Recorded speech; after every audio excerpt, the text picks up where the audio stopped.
hamba-hamba Allah yang kami muliakan. Jadi Imam Mahdi kapan munculnya? Lihat itu, tanda besar kiamat yang pertama adalah Dukhan. Setelah Dukhan langsung sekali Imam Mahdi. Ustaz, Imam Mahdi ini siapa? Pemimpin besar umat Islam di akhir zaman, dari keturunan kandung Nabi besar Muhammad sallallahu alaihi wasallam. Munculnya nanti kata Rasulullah adalah ketahuan dia berada di Madinah, lalu dia dikejar, dia pun lari menuju Mekah. Yang mengejar ikut mengejar, lari sampai ke Mekah. Di tengah jalan, di perbatasan sebuah kota namanya Al-Baida, yang mengejar jumlahnya 300-an orang dari pasukan Sufyani berasal dari Damaskus, yang mengejar sampai di kota Al-Baida, perbatasan Madinah dengan Mekah ya. Kota itu gempa dan terbelah, lalu seluruh penduduknya, gedung-gedungnya, pasar-pasarnya yang mengejar tenggelam masuk ke dalam perut bumi kota Al-Baida. Tersisa cuma satu orang dari yang mengejar tadi. Yang satu orang inilah mengabarkan kepada manusia, kami tenggelam di Al-Baida. Sementara penduduk Mekah, mereka tahu bahwa ada penenggelaman kota Al-Baida. Yakinlah mereka, lelaki yang dikejar itu sudah masuk Mekah. Menurut syarat hadis Nabi, seperti yang kita dengar sekarang, lelaki yang dikejar itulah yang akan memimpin kita. Dan beliau digelari oleh Rasulullah dengan Imam Al-Mahdi.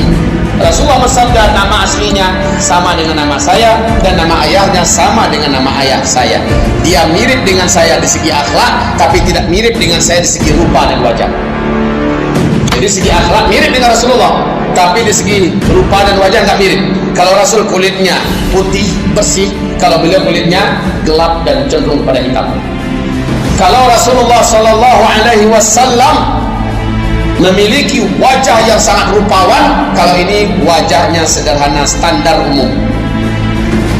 Jadi perbedaan fisik ada. Nabi mengatakan alisnya seperti bulan sabit, seimbang seperti bulan sabit ya.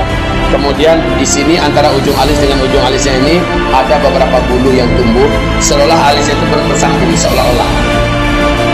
Lalu kata Rasulullah, hidungnya mancung, tulang hidungnya runcing, lurus dan mancung. Hidung referensi di hidung kita juga referensi. Tahu diri saya loh, Imam Mahdi kawah. Sadarlah sinten. Rasulullah mengatakan dahi dan jidatnya lebar, bibirnya tebal, atas dan bawahnya seimbang tebalnya. Kalau itu tebal, enggaklah seperti orang negro begitu. Seimbang dan enak dilihat. Giginya rata, enggak ada yang boneng maju berapa ke depan, ke belakang, enggak ada, rata. Jarak satu gigi dengan gigi yang lain kata Rasul bisa dimasukkan sehelai benang. Dan dia tidak fasih melafazkan huruf ro, tak fasih melafazkan huruf ro. Tidak terlalu tinggi dan juga tidak pendek. Dadanya bidang, perutnya sispek. Bulu dadanya lembut, rambutnya berwarna coklat, jenggotnya berwarna hitam sedada, tebal.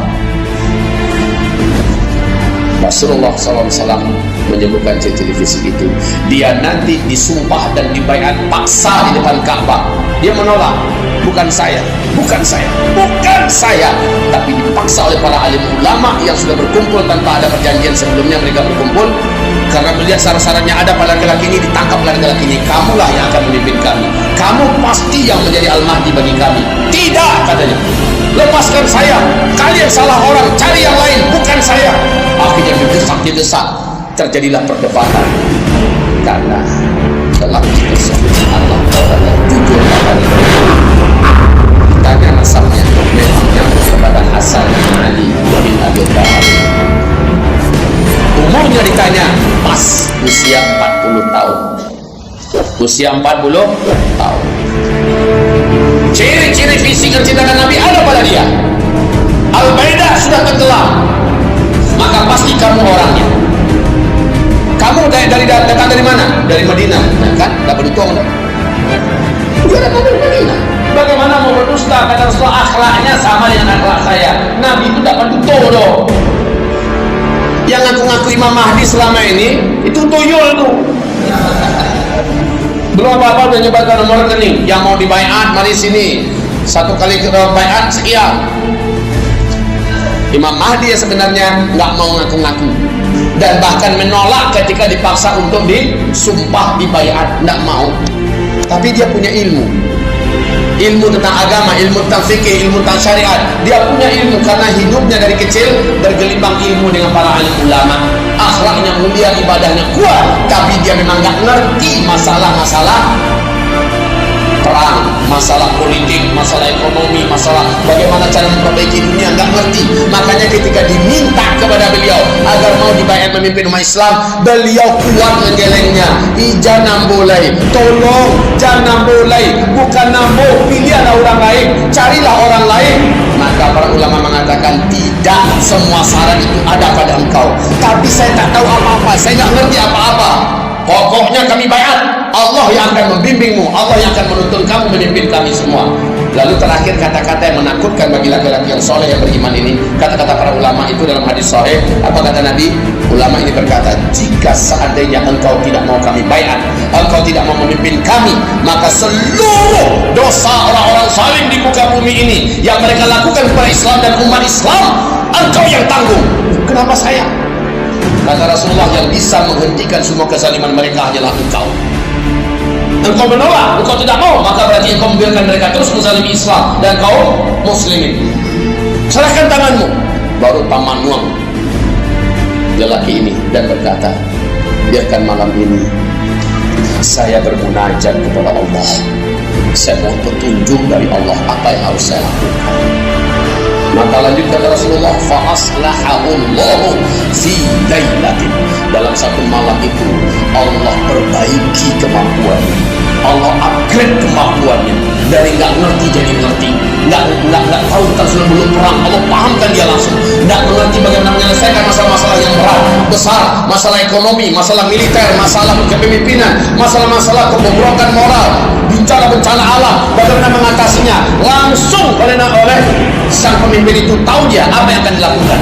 Itulah dia fa'aslahahullahu fi lailah. Dalam satu malam Allah perbaiki kemampuannya, di-upgrade oleh Allah sehingga dia memiliki kemampuan yang mumpuni untuk menghadapi suasana yang benar-benar hancur pada masa ini. Kaum muslimin yang kami muliakan, kemudian besok paginya dia dikepung nih, nggak bisa lari, diawasi setiap gerak-geriknya. Besok paginya di waktu duha selepas fajar, dia pun selepas syuruk terbit matahari, terang matahari, dia pun didesak, bagaimana? Dan dia menjawab, saya siap. Dibaiatlah beliau. Pembaiatannya terdengar oleh pemerintahan yang sedang berkuasa di Arab Saudi. Langsung dikerahkan militer dan senjata-senjata mereka untuk membunuh Imam Mahdi ini oleh pemerintahan Arab Saudi.